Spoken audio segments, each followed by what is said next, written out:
এক সময় ভাবতাম আকুল হয়ে কাউকে চাইলে বোধহয় পাওয়া যায়। লোকে বলতো চেষ্টায় নাকি সব হয়। আমিও মনে প্রাণে বিশ্বাস করতাম সত্যিকারের চাওয়া পাওয়ার হিসেব বোধহয় মিলেই যায় একদিন। তীব্র আকুতি নিয়ে কাউকে চেয়েছিলাম, চেষ্টার কমতি ছিল না একটু। তবুও স্রষ্টা আমার প্রার্থনায় সায় দেননি। পৃথিবী আমার এই শূন্য হাতে ফিরিয়ে দিয়ে শিখিয়েছিল অনেক কিছু।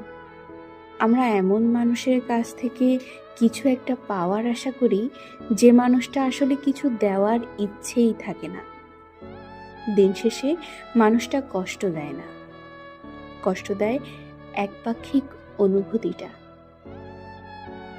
যে মানুষটা কখনোই আসবে না তার জন্য ব্যাকুল হয়ে করা অপেক্ষার কোনো শেষ নেই।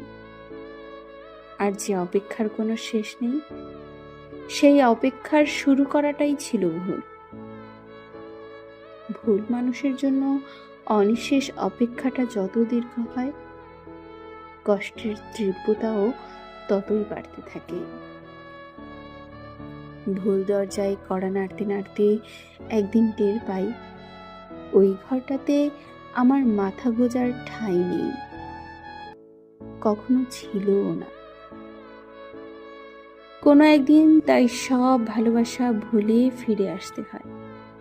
কিন্তু একবার যার বুকের ভেতর অমন বেপরোয়া ভাঙচুর হয়ে গেল, সেই হেরে যাওয়া এলোমেলো মানুষটা কি আর আগের মতো থাকে?